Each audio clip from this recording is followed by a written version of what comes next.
Hola, buenos días a todos, a todas. Bien, dando continuidad también aquí al programa del Congreso. Agradecer una vez más a la Fundación Yuste también por por apoyarnos también con ese espacio de diálogo y de trabajo. Y bien, un gusto estar aquí una vez más con vosotros. Y bien, sin más, me gustaría empezar con la dinámica del panel, de la mesa que tenemos hoy, de diálogo con los aportes al cumplimiento de la Agenda 2030 y al desarrollo sostenible con enfoque en las rutas culturales. Una perspectiva, por lo tanto, de las rutas itinerarios culturales y su aporte al cumplimiento de la Agenda 2030. Y en ese sentido, tenemos aquí participando con nosotros Javier Gavilanes, ¿verdad? Que es coordinador del equipo de asistencia técnica del programa Adelante 2. Tenemos aquí también a Mónica Barcelos, que es coordinadora de la unidad técnica del programa Ibermuseos, y también a José Juan Cano, codirector de la Cátedra La Laguna de Patrimonio Mundial de la Universidad de La Laguna. Y bien, la perspectiva que tenemos, y ya habíamos aprovechado ayer para hacer un breve diálogo también sobre ese tema, donde ahí estábamos trabajando la perspectiva de los objetivos de desarrollo sostenible y su vinculación con los temas que en alguna medida tanto Javier de manera más amplia y transversal trabaja desde del programa Adelante, pero también con Mónica y su dimensión sobre los museos y el patrimonio cultural, y también a José Juan, que trabajaba tanto la dinámica y la perspectiva de las rutas culturales a partir de su propia experiencia también, el desarrollo y implementación de rutas itinerarios, y también desde el punto de vista académico, como las universidades y la academia de manera más amplia también estaba involucrada y asociada a esa dinámica también del desarrollo de rutas itinerarios culturales como un mecanismo también de apoyo y fortalecimiento de esos programas. Comentaba, por ejemplo, que en el ámbito de los ODS tenemos ahí, por ejemplo, el ODS 8, 9, 11, 15 y 17, especialmente el 17 desde el punto de vista de las alianzas que se pueden conformar en beneficio del cumplimiento de los propios objetivos de desarrollo sostenible. Pero también me comentaba Javier que para allá de los ODS que también tenemos ahí las diferentes dimensiones que son orientadoras también del propio cumplimiento de la Agenda 2030 y que tienen bajo esos principios generales, que son las personas, bien de manera más amplia la inclusión social, el crecimiento económico y también la perspectiva de la protección medioambiental, pero también los 5 P's, como llaman, las personas, prosperidad, el planeta, la participación y la paz. Pero creo que tú podrás hablar a partir de tu perspectiva también como coordinador del equipo de asistencia técnica de Adelante. Javier, me gustaría invitarte ya a traer tus comentarios. ¿Cómo ves desde el punto de vista transversal de la contribución de la cultura y de los diferentes programas que son realizados bajo tu coordinación, esa vinculación y esa contribución de la cultura al cumplimiento de la Agenda 2030? Por favor.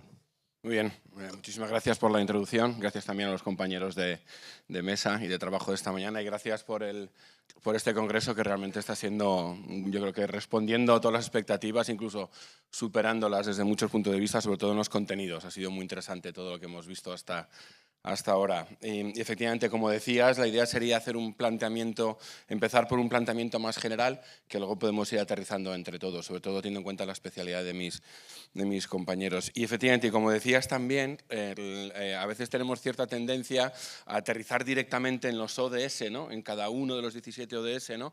Pero los ODS hay que tener en cuenta que de alguna forma responden al mandato del secretario general, ¿no? Cuando en la cumbre de Río, ¿no?, se empezó a hacer la transición de los ODM hacia una nueva agenda que todavía no se sabía cuál era. De hecho, se llamaba la Agenda Post-2015, todavía ni siquiera era la Agenda de la Sostenibilidad. Y sí que el mandato del secretario general, ¿no?, al grupo de trabajo de alto nivel fue: hágase una agenda que se concrete una serie de ODS que tenían un fuerte elemento de comunicación. Sin duda es más fácil comunicar una agenda a través de una serie de ODS, también de concreción y luego de rendición de cuentas y seguimiento. Sin duda, los 17 ODS, las 169 metas, los indicadores son muy útiles, ¿no? Pero vienen después de algo que es más importante, que es la propia declaración, ¿no? La Agenda 2030 para el desarrollo humano sostenible, para el desarrollo sostenible, es una declaración que vale la pena leerla como lectura de referencia antes de empezar a pensar en los ODS, ¿no? Y es la Agenda 2030 para el desarrollo humano sostenible, ¿no? Y esto ya nos da algunas pistas, ¿no? Es desarrollo humano. De hecho, se apoya en todo el recorrido empezado, ¿no? por Naciones Unidas, ¿no? Por el PNUD sobre todo, apoyado en Amartya Sen, cuando, ¿no? esa transición del desarrollo solo como un tema económico y economicista, ¿no? A un desarrollo que es más humano, donde la persona está en el centro, ¿no? Y luego también el propio título, Desarrollo Humano Sostenible, también nos da un mensaje, ¿no? Que superamos una agenda de lucha contra la pobreza, que eran los ODM, ¿no? Que hablaban del umbral mínimo para superar la pobreza, ¿no?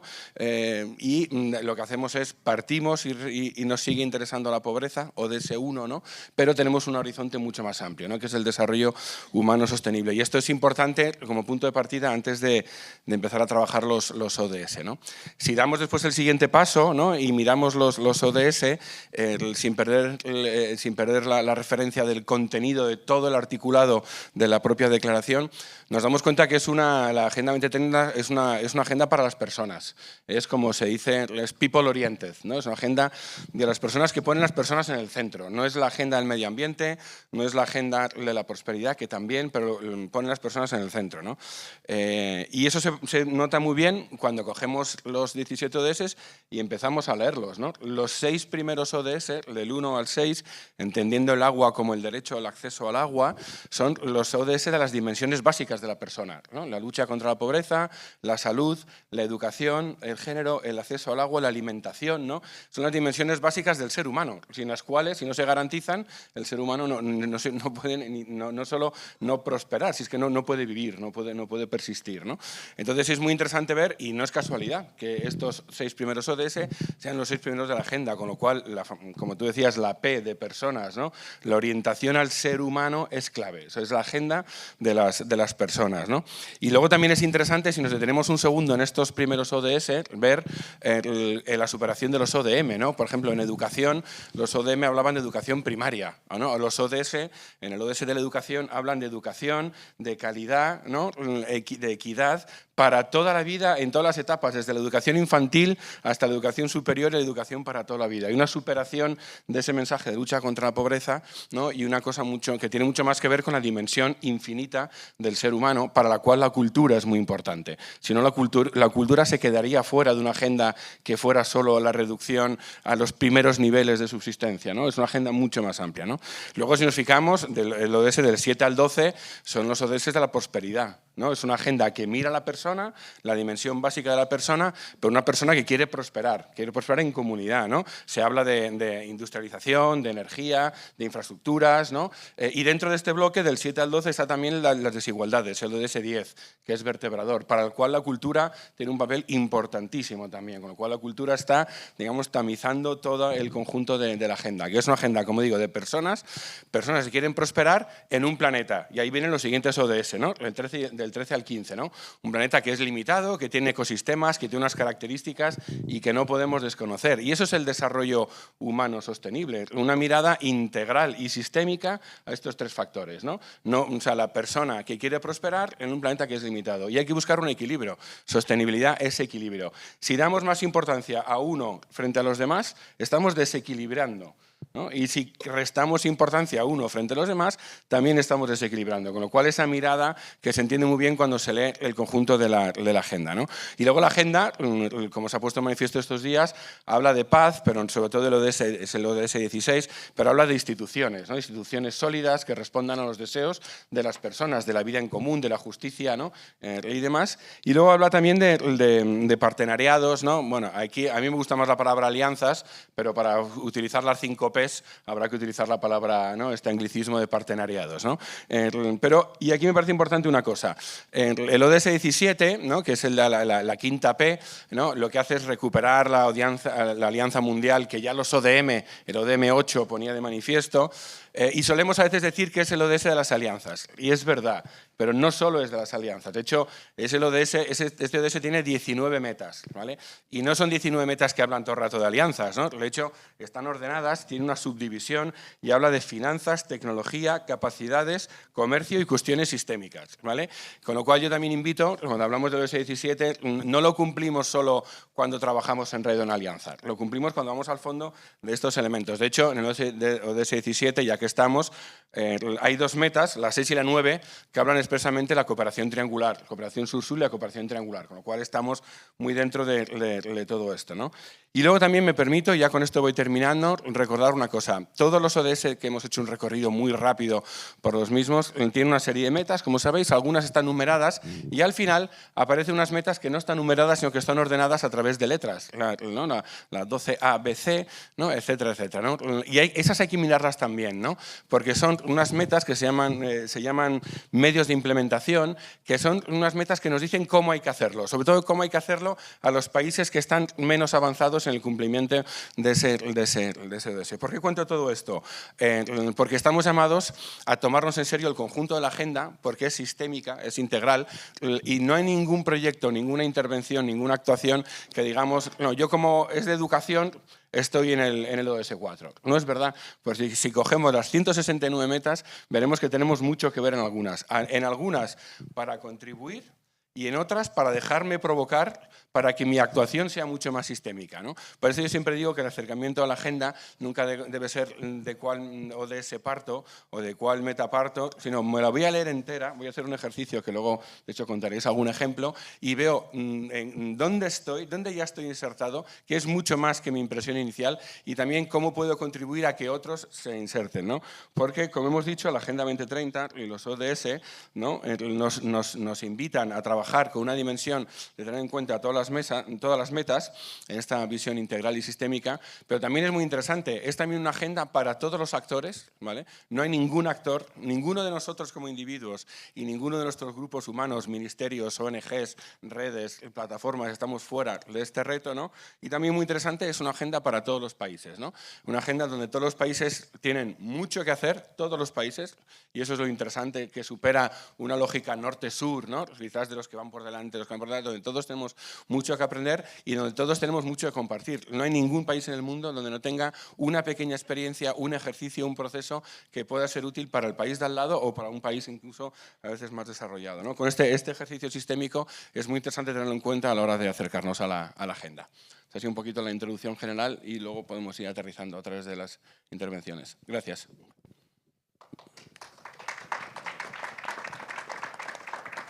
Javier, muchas gracias.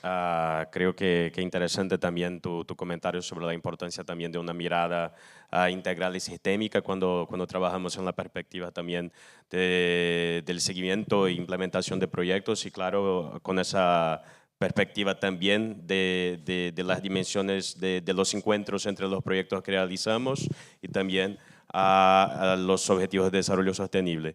Ahora invitando también a Mónica Barcelos y que como coordinadora de la unidad técnica del programa Ibermuseos y haciendo también hay una conexión entre los objetivos de desarrollo sostenible y la Carta Cultural Iberoamericana. Tenemos muchos de los principios establecidos en la Carta aún desde 2006, o sea, ya con casi ahí sus 20 años de vigencia. En sus principios y ámbitos de aplicación tenemos también muchas convergencias entre los ODS y los principios y ámbitos de aplicación de la Carta, pero siempre con esa perspectiva de producir cada vez más una sociedad basada en derechos, en el ámbito de la cultura, los derechos culturales, la diversidad cultural, el derecho a participación en la vida cultural, y bien tenemos ahí también cerca de nosotros la última declaración del Mundiacult en 2022, que creo que también genera un ámbito de discusión bastante interesante cuando vamos a trabajar la perspectiva también de los programas en cultura.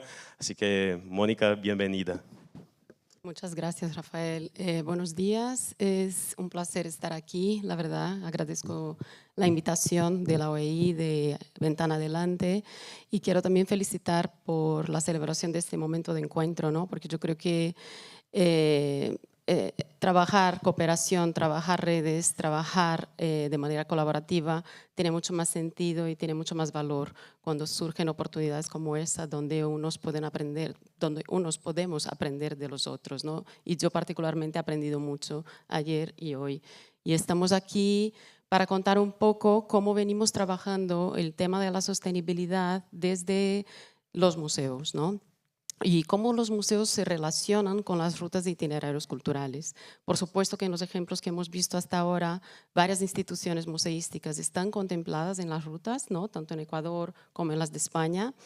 Y me parece que son centros irradiadores y centros catalizadores, además de estar integrados, que pueden servir como realmente espacios para promover esas rutas, para generar mayor acercamiento entre el público del museo, entre los equipos del museo, entre la comunidad alrededor de este museo, ¿no? Porque el museo tiene un rol fundamental en ese posicionamiento junto con el territorio, ¿no?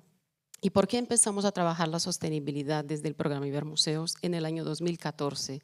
Nosotros arrancamos con una discusión porque veíamos que las instituciones museísticas ya estaban haciendo un trabajo muy comprometido, pero sin saber que lo que estaban haciendo era sostenibilidad, ¿no? Que se relacionaba con los que vendrían a ser los ODS, porque la Agenda 2030 se aprueba en 2015, ¿no? Mientras que nosotros estábamos ahí ya empezando a estructurar alguna línea de trabajo específica para fomentar esa característica de los museos. Y entonces lo primero que hicimos fue crear un marco conceptual común, que fue un proyecto desarrollado entre todas las personas que integran el programa, todos los países que integran el programa Ibermuseos. Nos sentamos juntos para empezar a definir qué es la sostenibilidad en el ámbito de los museos. Y llegamos a la conclusión de que además de los enfoques social, económico y ambiental, teníamos que incorporar también el enfoque cultural. Y me gustaría mencionar muy brevemente qué entendemos con cada uno de esos enfoques, ¿no? Dentro sobre todo de lo que es esta comprensión colectiva de sostenibilidad de los museos en el territorio iberoamericano. La dimensión cultural se refiere al respeto a la diversidad y a la pluralidad en todas sus manifestaciones. La social mejora la calidad de vida de la población a través de la promoción de la equidad y de la participación social en los museos. La dimensión económica abarca altos estándares de gobernanza y modelos de gestión que promueven el equilibrio económico y financiero.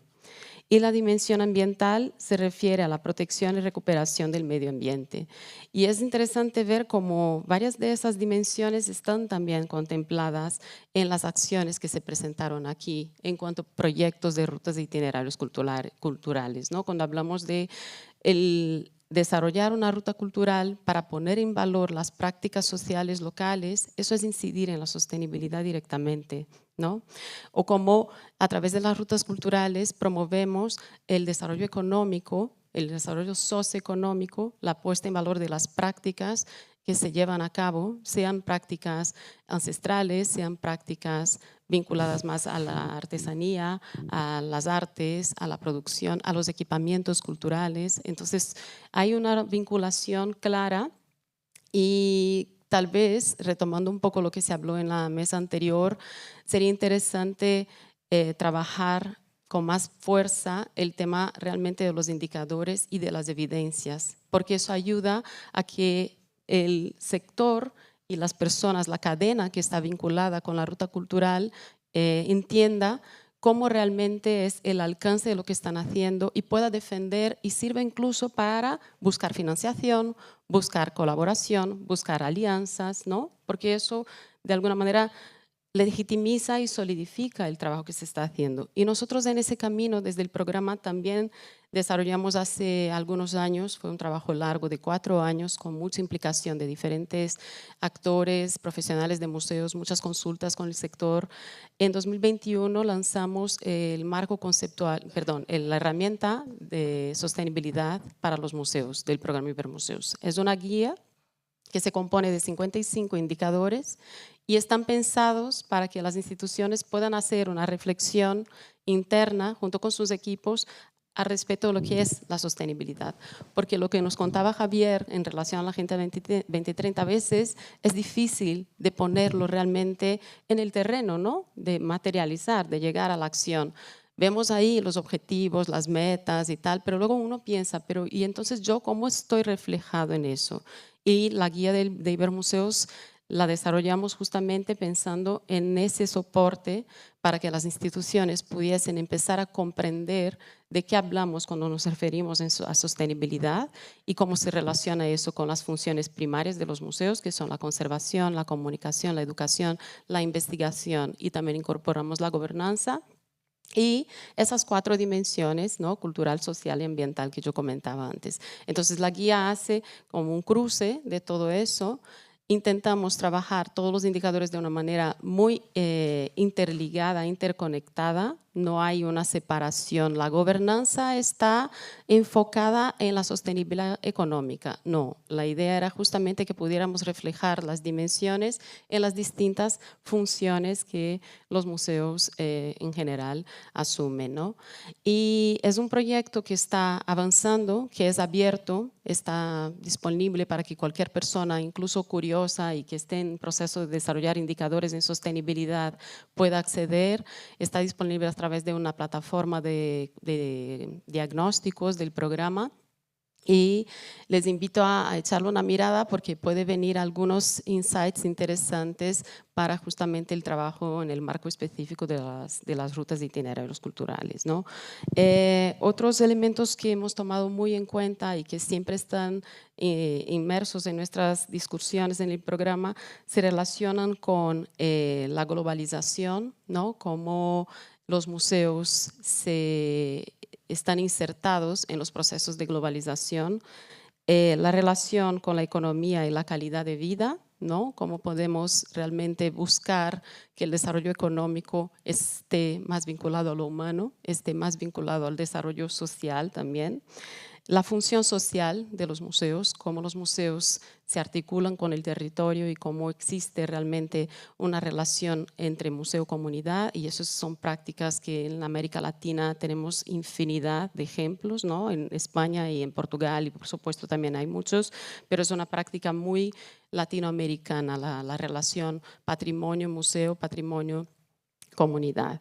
Y por último, me gustaría mencionar algo que yo creo que he visto poco o tal vez no mencionado en esos días, que es cómo incorporar las tecnologías de la información y la comunicación en esos procesos, ¿no?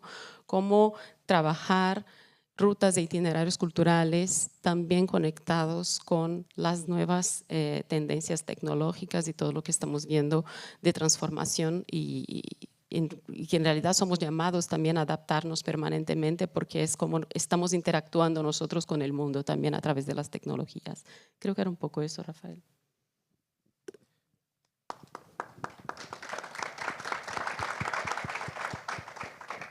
Gracias, Mónica. Interesante también que que en el ámbito de los museos tienes ahí una presencia, una variedad también de elementos que hacen parte también del rol y de la misión de los museos como entidades, como instituciones.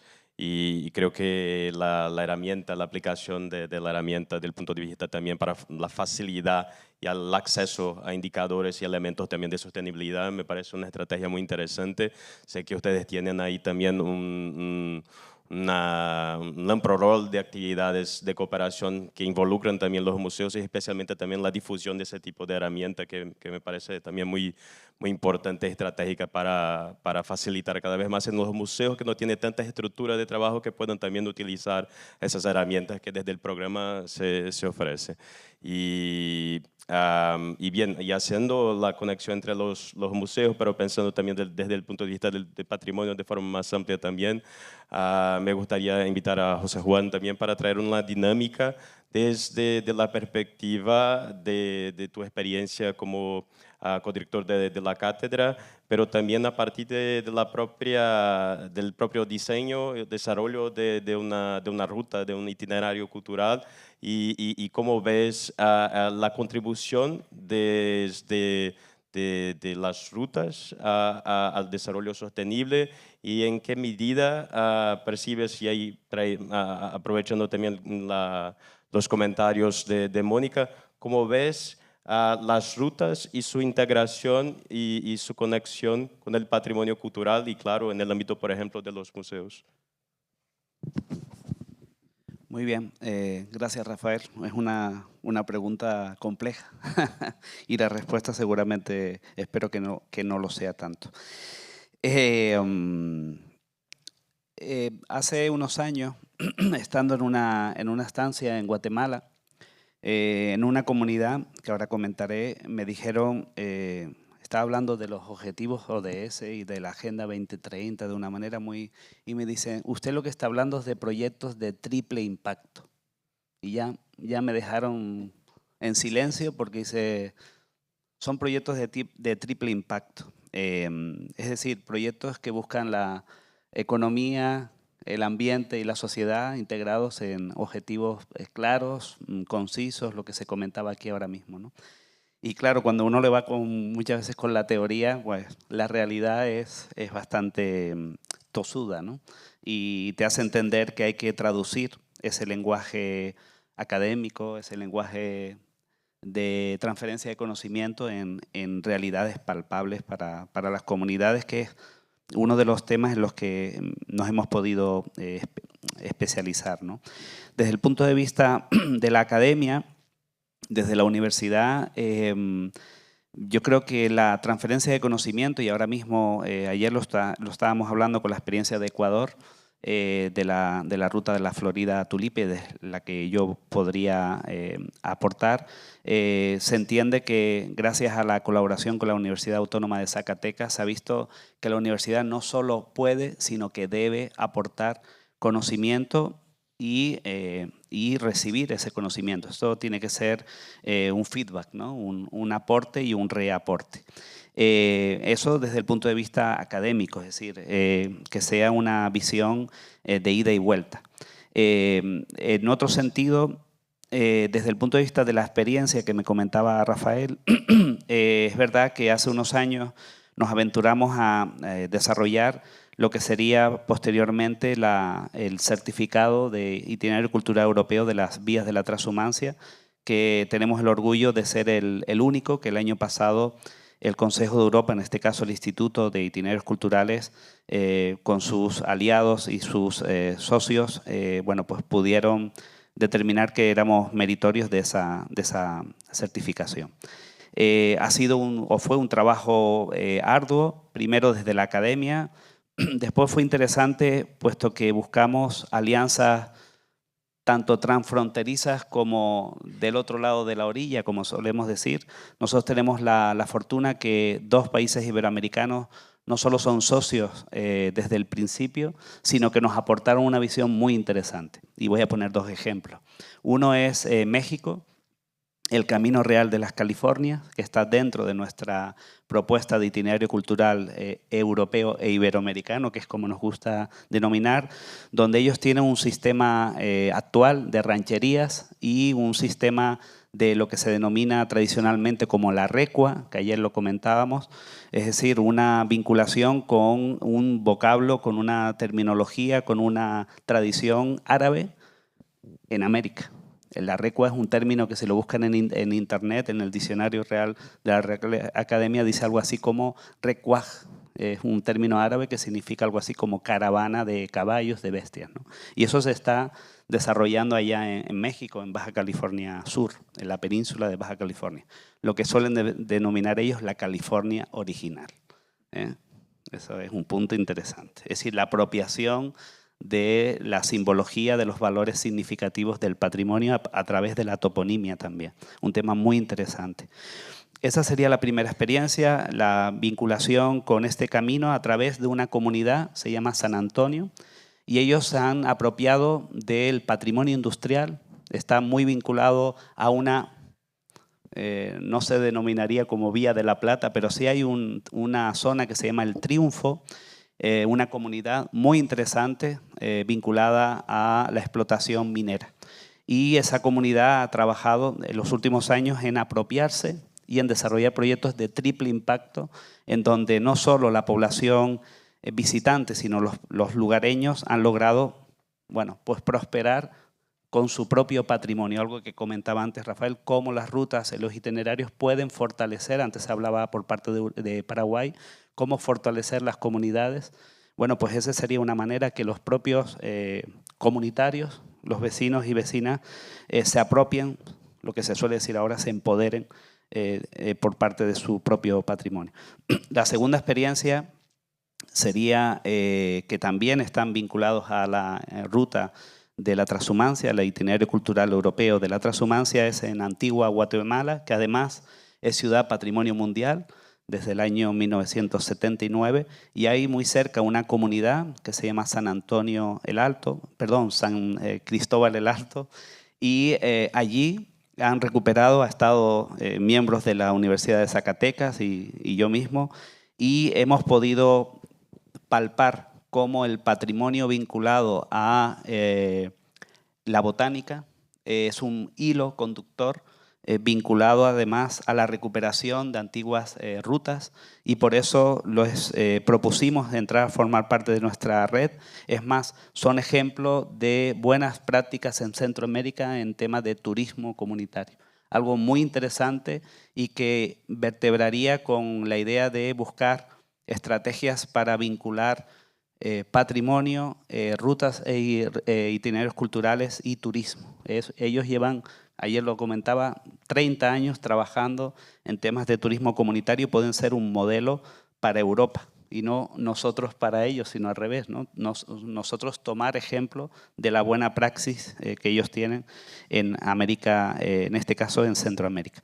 Y la tercera experiencia o comentario que me gustaría para terminar sería la de Ecuador. Ayer lo comentábamos, la de la Florida Tulipe, donde de una ruta eminentemente arqueológica, donde se priorizó en un primer término la riqueza arqueológica de su patrimonio, se ha visto a posteriori, a través de la ventana Adelante 2, cómo, y además, ayer lo comentamos, cómo las mujeres tienen un papel preponderante en esta ruta, cómo esta ruta que está en proceso de formación, de maduración, si se permite la expresión, se ha visto que tiene reservas de la biosfera en su entorno, tiene un hilo conductor, un tema que ayer se comentaba por parte de Carolina, esa preponderancia de tener siempre un tema para que la ruta tenga un sentido, un objetivo,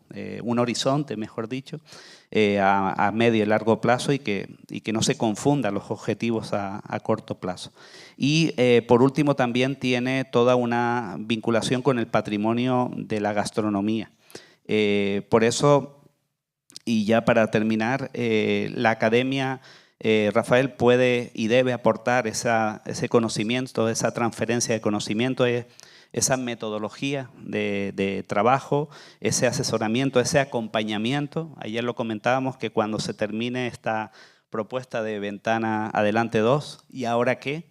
Es una pregunta que me gustaría lanzar al público, ¿no? Interpelar, es decir, ¿y ahora qué?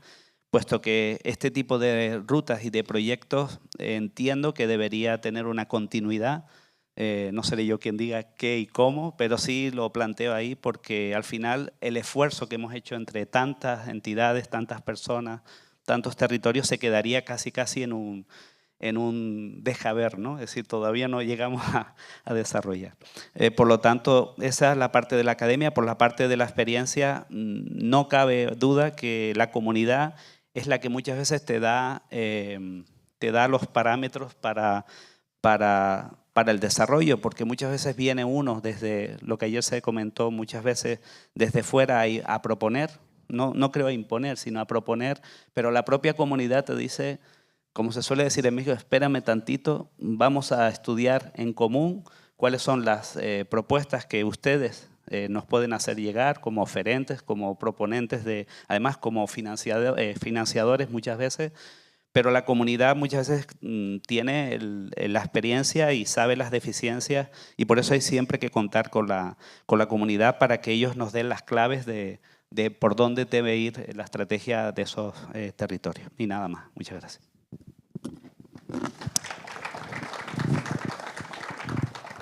Muchas gracias. A mí me parece algo muy interesante, incluso también tu provocación sobre ¿y ahora qué? Y creo que también ahí tendremos una oportunidad y ese espacio de diálogo genera también muchas oportunidades y posibilidades también de cooperación a partir de ese mecanismo de diálogo y de encuentro que tenemos también aquí. Pero me gustaría aprovechar, justo a partir de tu provocación, para preguntar si de la audiencia habría alguna pregunta que quisieran también compartir con nosotros para hacer la dinámica también aquí del panel. Por favor.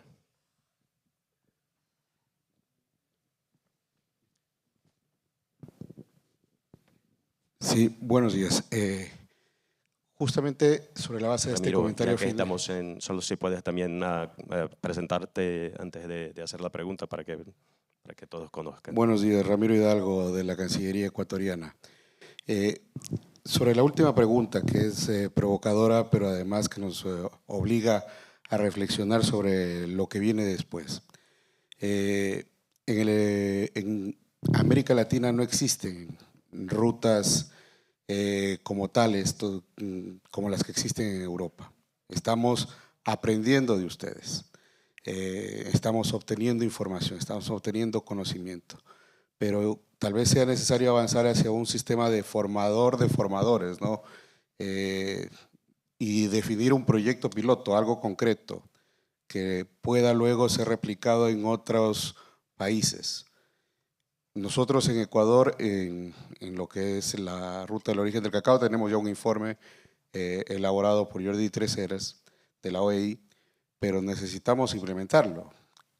Como decía Juan José, no nos podemos quedar en la teoría, en el informe, en un documento que si no hay una continuidad terminará guardado en el escritorio de algún burócrata y ahí muere, ¿no? Claro, es una información valiosa, pero que si no se llega a implementar, y como decía también y mencionando a Jean Monnet, ¿no? Si no llegamos a la acción, queda en mera expectativa nada más, en una buena idea, buenos deseos, pero que no se llegaron a concretar. Y eso es lo que no podemos permitir que ocurra.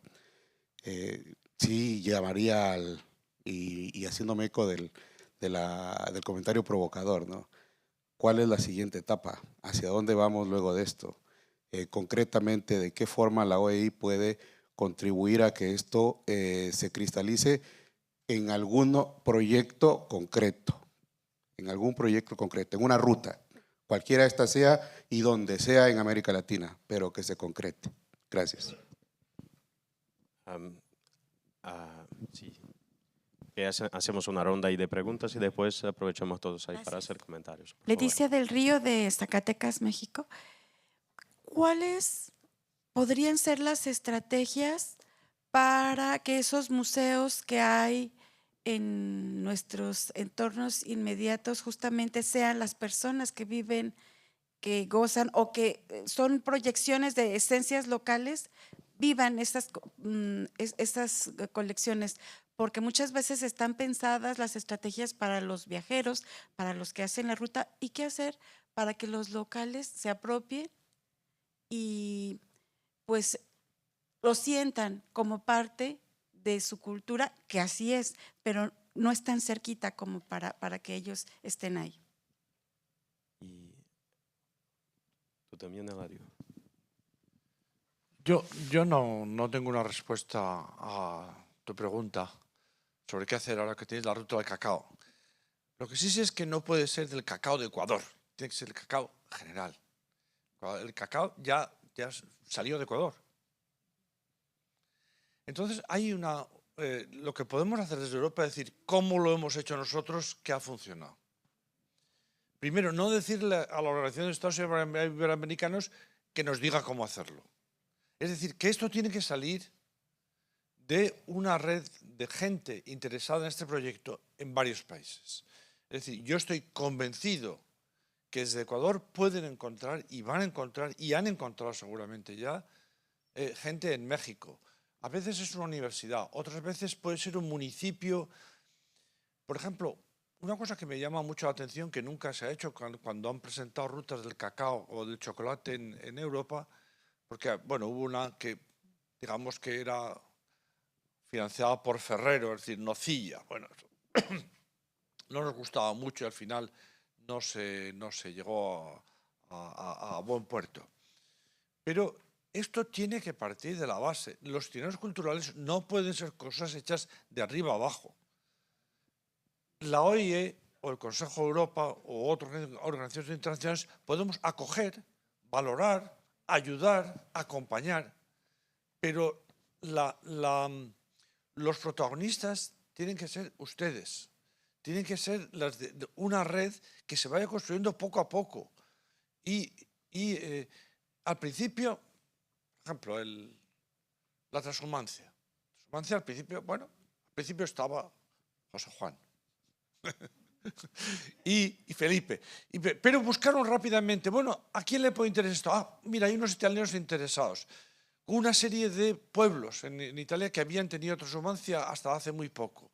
Luego encontraron que era una cosa que les interesaba mucho a los swamis, a los suecos, y poco a poco se van haciendo esas redes. Y cuando la red ya está madurada, cuando ya esas alianzas se han tejido a base de confianza, entonces presenta un proyecto y, bueno, en el caso de la transhumancia y los caminos rurales, el Consejo de Europa les pareció que era, y el Instituto, que era una cosa valiosa, buena, y ahora, ¿qué pasa? Les salen novias. Oiga, yo también quiero participar. ¿Por qué? Porque una vez que tiene un reconocimiento, es mucho más fácil acceder, porque es un marchamo de calidad, es más fácil acceder a proyectos, a financiación, además. Pero, insisto, si no se hace desde la base, con varios países, empezando de manera casi por amistad o por intereses, con unos pocos y agregando, no se puede. Desde la OIE o desde el Consejo de Europa no se puede, ni es propósito nuestro dirigir Europa, sino que, digamos, acoger, impulsar, acompañar, dar directrices, oiga, háganlo así, no lo hagan así, porque es mejor, en fin, eso creo que puede ser una respuesta a cuáles pueden ser los primeros pasos. Es decir, que como decía mi madre, no pienses qué van a hacer por ti, di qué puedes hacer tú. Gracias. Vale, gracias, Eladio.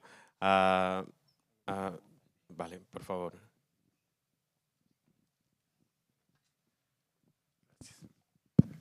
Gracias. Perdón por llegar a la última etapa de las intervenciones, pero el tema desde ayer ha estado en el ambiente también, que coincido plenamente con lo que ha dicho Eladio, pero hay que darle la vuelta al telescopio, porque de entrada, quien debe de decidir cómo construir la ruta son los colegas de Ecuador. Con qué escala, con qué dimensión, con qué perspectiva, y en ese sentido, pues la respuesta a esa pregunta de entrada está en sus manos. Y creo que desde ahí el punto que es válido, justo por lo que se ha hablado de la identidad, hay una ruta de Santiago, pues al santo que hay que seguir en el camino es el de Santiago, no es San Sebastián, no es San Lázaro, no, y hay un montón de santos y de parroquias. Y aquí el tema es el cacao ecuatoriano, y el cacao ecuatoriano que tiene una demostración científica de su antigüedad que rebasa, según Francisco Valdés, se acerca a los 8,000 años, porque él dice 5,300 para encontrar el vestigio arqueológico, pero para llegar a ese vestigio arqueológico con los restos de almidones bajo la forma de bebida en esa vasija, pues obviamente que tiene ya 500, 1,000 años o más de domesticación, que hay que sumarle esos 5,500 años que ya tiene. Entonces, yo creo que aquí efectivamente el tema es, Ecuador tiene en sus manos un vestigio esencial que le da al cacao ese valor universal, porque correctamente dice Eladio, el cacao ya saltó, desde el siglo XVI el cacao ya atravesó. Mari Carmen resguarda ahí en su Biblioteca Nacional uno de los ejemplares más hermosos, ojo, de modificación de la naturaleza. La lámina que nos mostró no es un arbolillo cualquiera, es un árbol que los grupos indígenas del Ecuador ya habían aprendido a doblar para cubrir la planta del cacao. Eso lo está diciendo Girolamo Benzoni en ese libro. Entonces aquí yo creo que para la pregunta provocadora que hace José Juan, pues efectivamente a lo que hay que pedirle a los colegas del Ecuador es convoquen ustedes por dónde quieren empezar su camino para que todos los demás podamos ver en qué contribuimos, cómo fortalecer sus propuestas, desde dónde intervenir. Y ahí la escala para los retos del día de hoy, si no la asumen con la potencia internacional que implica que el cacao tiene ese peso. Por eso estamos haciendo este evento acá con una presentación internacional de los resultados de las rutas, entre ellas las del cacao. Por eso yo creo que sí vale la pena que los colegas de Ecuador pues tendrán que hacer una especie de mesa de trabajo interna a la brevedad y no dejar que se pierdan los resultados de esta iniciativa. Porque miren, todo empieza por buenos deseos, pues ni modo que empiece por malos deseos, así. Si con buenos deseos a veces las cosas no salen, pues con malos deseos, o sin deseos, menos todavía. Entonces aquí lo que sí urge es que, teniendo ustedes clara esa visión, pues los instrumentos que se han generado es para que coadyuven a clarificar, a tener una interacción en el camino conceptualmente, prácticamente, etcétera. Y yo creo que quienes hemos participado en la iniciativa Adelante 2 realmente estamos muy estimulados a continuar trabajando más allá del cierre formal de esta etapa del proyecto. Muy breve, antes de pasar la palabra, desde la OEI creo que aparte también de nuestra misión, nuestro compromiso con el desarrollo de rutas itinerarios culturales en Iberoamérica, a partir también del programa establecido desde aproximadamente 30 años en el Consejo de Europa como referencia de ese proceso. Nuestro interés, y ya comentaba antes, es que podamos generar un espacio de diálogo entre los países, con la representación de los países, para apoyar, para pensar en vías de formalización, de reconocimiento de esas rutas itinerarios y generar también espacios de cooperación entre los países, a partir de los países y a partir de la OEI, apoyando la iniciativa y apoyando esos procesos y mecanismos también de desarrollo de rutas itinerarios, percibiendo también la importancia que tiene desde el punto de vista de integración regional, desde el punto de vista de la garantía de los derechos humanos y bien la perspectiva de sostenibilidad, los diversos elementos que están ahí involucrados como parte de las propuestas que cuentas con nosotros. Es un desafío complejo crear un mecanismo y apoyar mecanismos de desarrollo regionales, pero creo que estamos en un buen camino. Pero aprovechando que tuvimos ahí un panorama amplio también de consideraciones, les pediría para aprovechar esos momentos, bien, esos comentarios y traer también ahí sus comentarios finales para el cierre también de este panel, contestando algunas de las preguntas que fueron hechas, algunos de los comentarios también que fueron compartidos como parte del panel. Eso es lo que ya estamos en negativo en el tiempo. Pero Solo quiero hacer una reflexión que no espero tener respuesta. Están hablando mucho de la trascendencia del cacao, como se puede hablar de cualquier motivo, cualquier objeto de ensalzamiento, ¿no? Mi pregunta clave, y sobre todo con el respecto, también soy economista, aparte de arqueólogo, soy economista, con respecto al panel anterior. Puede venir dinero de cualquier sitio, maná del cielo que nos llegue y que entonces podamos implementar rutas culturales, ¿no? Vale. Ahí viene la pregunta. Si el Estado, o si son planes binacionales, no tienen consideración en sus presupuestos generales para el mantenimiento de esas rutas que se implementan, no vale de gran cosa.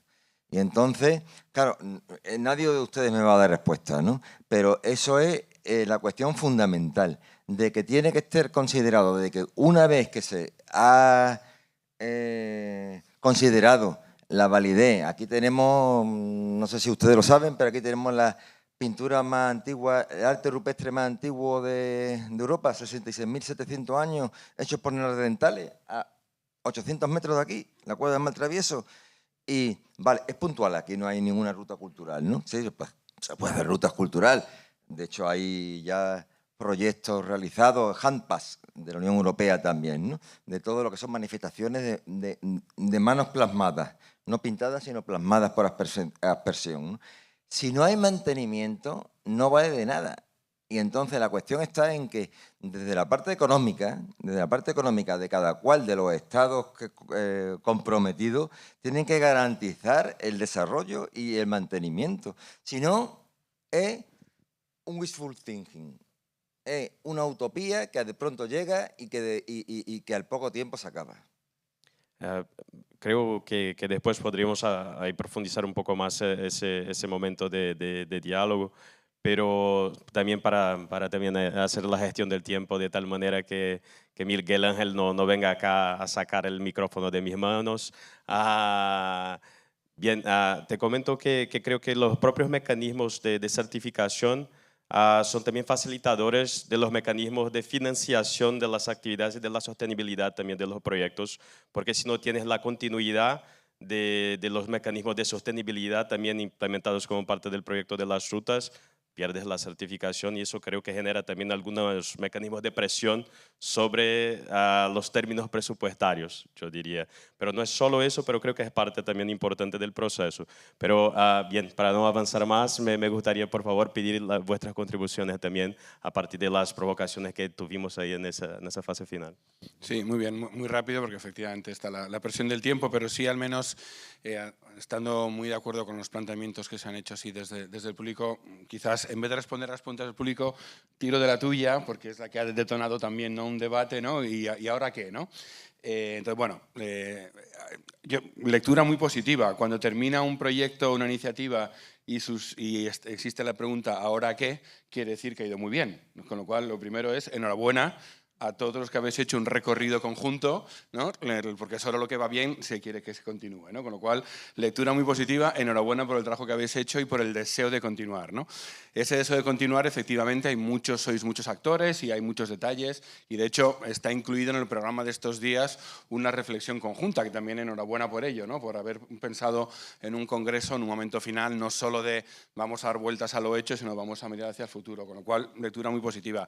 De cara al futuro, sois vosotros los protagonistas. Ahora, dos pinceladas que tienen que ver con lo que hemos dicho hoy y también con lo que decíamos ayer. Primero, todo lo que hagáis, hacedlo desde esta mirada amplia que propone la Agenda 2030, ¿no? Una mirada, ¿no?, que parte de las personas, de personas que quieren prosperar, ¿no?, que respetan un planeta y un entorno, porque si no respetas desequilibras todo, ¿no?, pero también tiene en cuenta las instituciones y las alianzas, ¿no?, ese triple impacto, que en realidad podríamos decir quíntuple impacto, ¿no?, esa mirada, ¿no? Y no solo es impacto como aquello a lo que tiendo, sino también punto de origen de toda la reflexión y todas las decisiones, ¿no? Una mirada, como habíamos dicho, integral y sistémica, ¿no?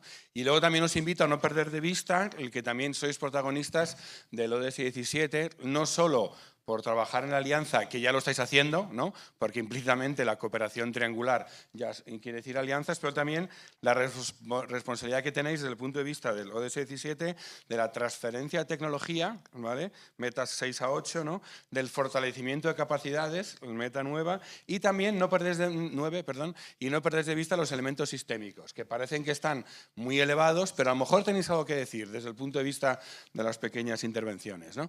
Y en ese sentido también os animo, y es la segunda indicación, a seguir en la medida posible trabajando al menos en dinámica de cooperación triangular, de triangulación del conocimiento, porque es una modalidad muy basada en el conocimiento, ¿no?, que a lo mejor no depende tanto de esas grandes inversiones, pero que os permitirá seguir trabajando y creando juntos, ¿no?, que parte de la demanda, y eso es muy importante, ¿no?, que parte de, ¿no?, de qué quieren aquellos que son los beneficiarios finales de todo, ¿no?, y que además pone en valor el trabajo de todos, ¿no? Lo habíamos dicho, ¿no?, todos los ODS, todos los actores, pero también todos los países. Todos los países pueden ofrecer, todos los países pueden recibir conocimiento. Con lo cual, no sé qué pasará en el futuro, pero enhorabuena por el trabajo hecho y no perdáis la mirada del desarrollo sostenible y de la cooperación triangular que buenos frutos han dado ya hasta ahora.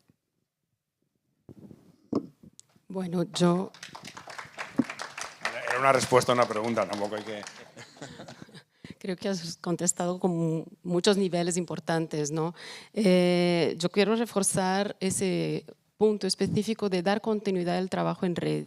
No es porque el proyecto a través de adelante esté concluyendo que esta red que se ha conformado no tenga que seguir, que no haya que haber todavía muchos intercambios y quizás buscar nuevas maneras de seguir fomentando el trabajo a través de otros mecanismos de financiación, etcétera, pero que se mantenga realmente eso, el colectivo, ¿no?, como un punto fundamental para la continuidad o para los nuevos despliegues que puede tener el proyecto, ¿no?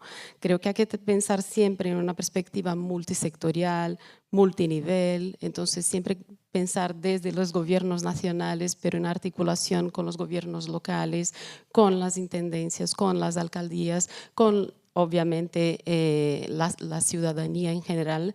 Y ahí conecto con la pregunta que hacía la compañera sobre la apropiación, ¿no?, de la ciudadanía a los museos. Nosotros vemos que cada vez más hay un trabajo y un esfuerzo de muchísimas instituciones de trabajar con y no trabajar para. Eso es un punto clave en lo que está haciendo, que está caracterizando la transformación de los museos. Desde hace unos años, en nuestro contexto iberoamericano, lo vemos desde siempre. En 1972 se celebró una mesa redonda realizada por UNESCO en Chile, a la Mesa de Santiago de Chile, que justamente hablaba del museo integral, el museo que se relaciona con todo su contexto social, ¿no? Y después de la pandemia, creo que hemos visto una transformación todavía más fuerte y un deseo de acercamiento y de realmente hacer con que la ciudadanía sea un elemento participativo, un elemento activo dentro de la labor de los museos. Por supuesto que la apropiación social requiere de muchísimas otras capas de esfuerzo, ¿no? Hay que trabajar la educación, hay que hacer un esfuerzo importante para que se genere una cultura de hábito, de consumo cultural, y eso es para museos, eso es para música, para cine, para bibliotecas, literatura, en fin. Entonces yo creo que es un trabajo que tiene que venir de parte de las bases, pero también tiene que venir de parte de las políticas para que la ciudadanía entienda que el patrimonio es suyo, para que se vincule a partir de que es niño, de que es pequeño. Los museos hacen un trabajo importante en términos de educación, que es fundamental y que nosotros fomentamos directamente desde Ibermuseos, pero también está habiendo otros caminos, el cambio de las narrativas, la accesibilidad no solamente en términos físicos, pero la accesibilidad incluso de contenidos, que muchas veces una persona entra en un museo, en una exposición, lee una información y no entiende nada. Entonces, cambiar eso también es una forma de generar vínculos, ¿no?, de generar cercanía, y estamos trabajando en otras perspectivas más complejas, pero tan fundamentales como cualquier otra labor desarrollada hasta hoy por los museos, que son, por ejemplo, vinculadas a los temas decoloniales, a los temas de la inclusión de todas las voces, ¿no?, y de la diversidad cultural. Es eso. Excelente, Mónica, muchas gracias.